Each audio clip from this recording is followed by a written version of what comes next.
نخلهم تخاتلتنا هاي channel تصبغنا تمنخو كم تلمود ناي سومناوي فوركس ماركت اناليسيس حيزا مسيالخو كسام مودات هذا ما مكتتالكم بأخبراتي عدم لازدمت زلو سومن قدامنا تنريو ابتي ناي دولار اندكس ويدما ناي دولار مالتيو كم زريو دلنا دولار ابزيز حلفة اوارح ازيو بخبيت تحاسي زلو كارنسي مالتيو ابتناي سلست عمت زخون لو زنبوري وريد زلو مالتيو ملو بملو ترند داون ترند كومون ماركت every single week every single time retrace ناقبره continuation نسيرينا نرئ زلنا مالتيو حجي دما كمزي نريو زلنا بناي higher time frame ازيو بلوز زخونة structure ويدما ازيو بلوز زخونة area of value form جيرلنا اللو ابزي سلازي نزمت زلو سومن كاب صباح جميرنا مالتيو 9.064 نايزي ارياز بريك ندحرينا معناتو بزح زرع فاندامنتال يبلنان زخونه زقاتم سلازي فلت جن እንዳተኸታተልና ማለት እዩ ነዚ 9.064 እንድሕር ብሬክ ገይርዎ ነዚ ትረንድ ፊልም ምግባር ናብ 98 ከባቢ ናይ ምውፃእ ዕድል ክህልዎ እዩ ማለት እዩ ሪትሬስ ንምግባር ኦቨርኦል ግን ማርኬት ቢሪሽ ከም ዘሎ ርኢናዮ ኣለና ማለት እዩ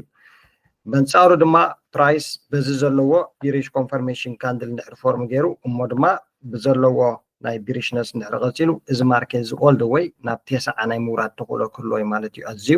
ኣብቲ ናይ ቅድሚ 4 ዓመት ከምኡውን ልዕሊኡ ዝነበረለው ናይ ምውራድ ተኽእሎ ክህልወና እዩ ማለት እዩ ስለዚ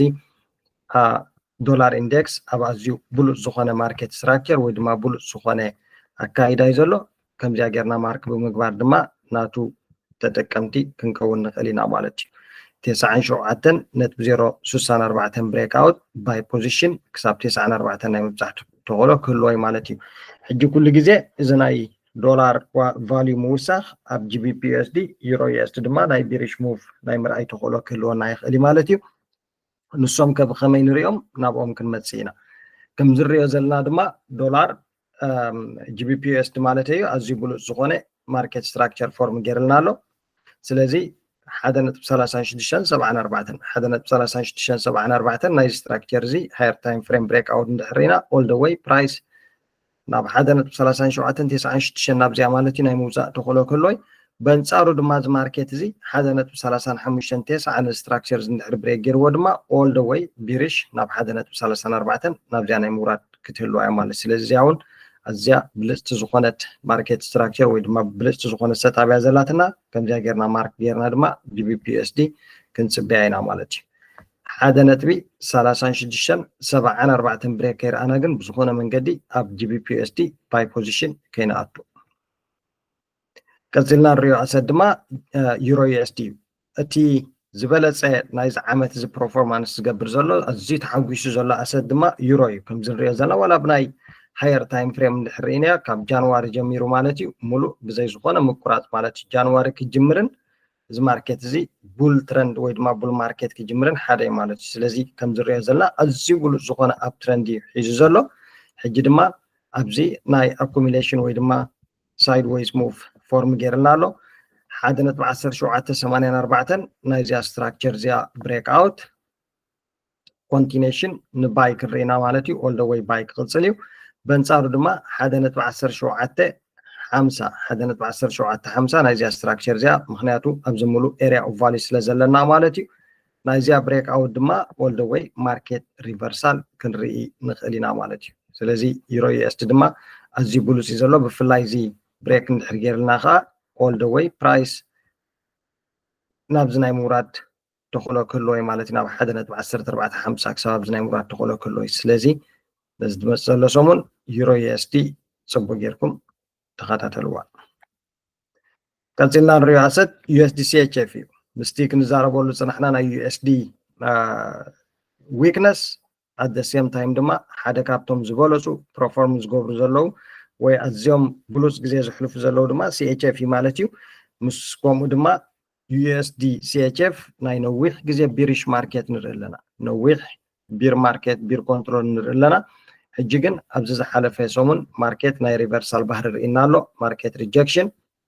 ኣብዚ እንድሕር ርኢናዮ ማለት እዩ ማርኬት ሪጀክሽን ካልኣይ ነገር ድማ مومنتم كاندلز فورم جيروم لالو at the same time ماركت نادما ريتريس جيرنا له ملو بملو مالتي ابزي سلازي 0.7 كلتا نايزي اريا زي بوليش كونفرميشن رحيبنا ستوب لوس نحنا بلو ديس اريا تحتي እዚ ዊክ እዚ ጌርና ድማ ባይ ፖዚሽን ክርኢ ንኽእል ኢና ማለት እዩ ምክንያቱ ኣብቲ ናይ ነዊሕ ዓመታት ሎው እዩ ሃሪሙ ዘሎ እሱ ጥራሕ ዘይኮነ ግን ሓደ ናይ ሪትሬስመንት ወይ ድማ ናይ ማርኬት ሪቨርሳል ሲግናል ኣርኢና ስለ ዘሎ ማለት እዩ ቀፂልና ንሪኦ ኣሰት CHF GPY እዛ ኣሰት እዚ ድማ ብልክዕ ብዘይ ዝኾነ ናይ ሪትሬስመንት ሙሉእ ካብ ወርሒ ክልተ ወርሒ ሓደ ከባቢ ማለት እዩ ኣትሒዙ እዚ ማርኬት እዚ ድማ ኣዝዩ ቡል ማርኬት ወይ ድማ ቡል ዝኾነ ኣብ ትረንድ ኢና ንርኢ ዘለና ሕጂ ድማ ኣብ ናይ ስሞለር ታይም ፍሬም ምስ መፃና 4 hour ታይም ፍሬም ምስ መፃና ኣዝዩ ቡል ዝኾነ ቡልሽ ማርኬት ካልኣይ ነገር ድማ ኣብ ናይ ቡልሽ መወዳእታ ዝበፅሐ ዝመስል ሳይን ሂብና ኣሎ ማለት እዩ ከም ዝሪኦ ዘለና ሶ ብዝኾነ መንገዲ 181.77 ናይዚያ ስትራክቸር እዚኣ ብሬክ እንድሕር ኢና ማርኬት ፑል ባክ ወይ ድማ ሪትሬስመንት ክገብር ስለ ዝኸውን ስቶፕ ሎስ ናህና ኣባብ ዞን ጌርና ሾርት ፖዚሽን ክርኢ ኢና ማለት እዩ በንፃሩ ድማ 182.46 ናይዚኣ ፕሪቪየስ ሃይ ብሬክ እንድሕር ጌርና ድማ ኮንቲኔሽን ክርኢ ንኽእል ኢና ሕጂ እቲ ናይ ኮንቲኔሽን ብዙሕ ናይ ባይ ማለት እዩ ብዙሕ እንተዘይደፈርናዮ እውን ተመራፂ እዩ the minute 181.77 ብሬክ ዝገበረልና ግን ኮንፊደንትሊ ሴል ፖዚሽን ክንኣቱ ንኽእል ኢና ማለት እዩ ምክንያቱ እዚ ኣሰት እዚ ወላ ኣብ ናይ ዴይሊ ታይም ፍሬም እንድሕር ጌርናዮ ዊ ካን ሲ ሓድሽ ኒው ሃይስ ካብ 2004 ዳታ ክተሓዘሉ ካብ ዝጅምር ኣብቲ ዝነውሐ ኣብቲ ዝለዓለ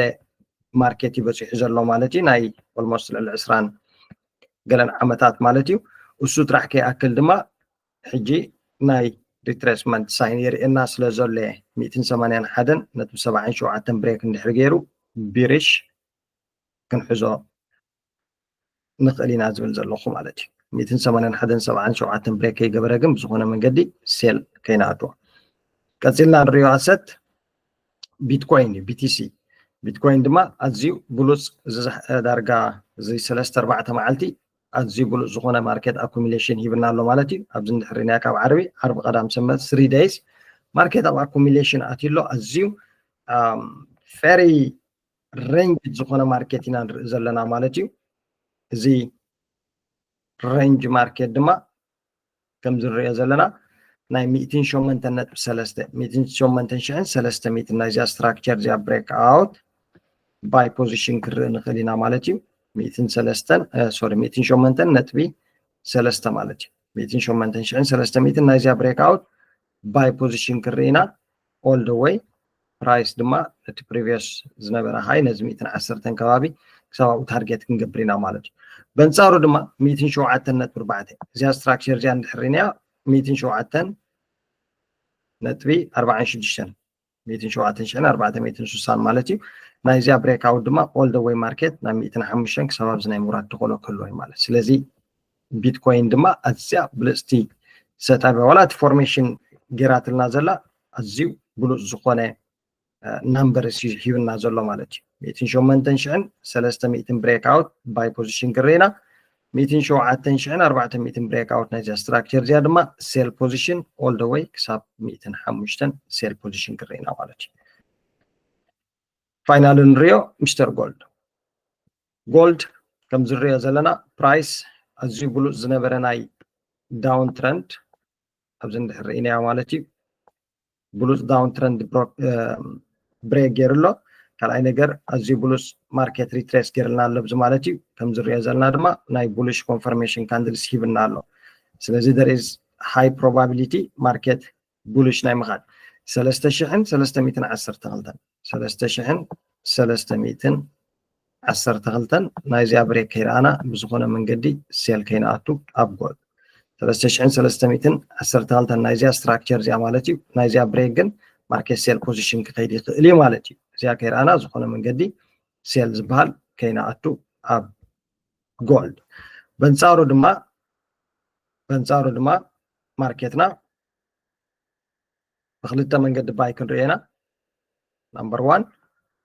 ستريت أوي بزلوه 3343 نايزيا ستراكشر 3343 نايزيا ستراكشر جا بريك نحرقرنا بزلوه باي بوزيشن كم كيدينا بنصارو دما برايس بول باك جيرو ناب 3310 تغلطن ناب جا مالتي ريجكشن تهيبنا دما ستوب لوسنا هنا بيلو غيرنا كابزيا دما باي بوزيشن كرينا اوفر اول جن تي زمت جيوبوليتكس هون كالو هون نيكست ويك اي نفلطنا جن بخمسة من قدي أنالايز كنقبرها نخلينا 3343 بريك نرجعات لنا بزلوا all the way ناب 3450 كسبب زي باي بوزيشن كيدنا بنصارو دما ناب 3310 تغلطن مزي ريجكشن تهيبنا دما كابز خامليسنا بايكن أتو نخلينا مالتي زي كوين جن 3310 تغلطن بريك نرجعوا all the way بريش كنا أتو نخلينا مالتي ስለዚህ አሁን ሓንቲ ካብተን ዝበለፃ ሰታብ ናይዚ ዝመፅእ ዘሎ ሰሙን እያ ማለት እዩ ያ ሎም መዓልቲ ሒዘን መፅአ ዘለኹ ኣዝየን ብሉፃት ሰታብ ነዚአን ይመስላ ብካልእ ቪድዮ ብካልእ ትሕዝቶ ክሳብ ንራኸብ ሰሰናዩ ፒስ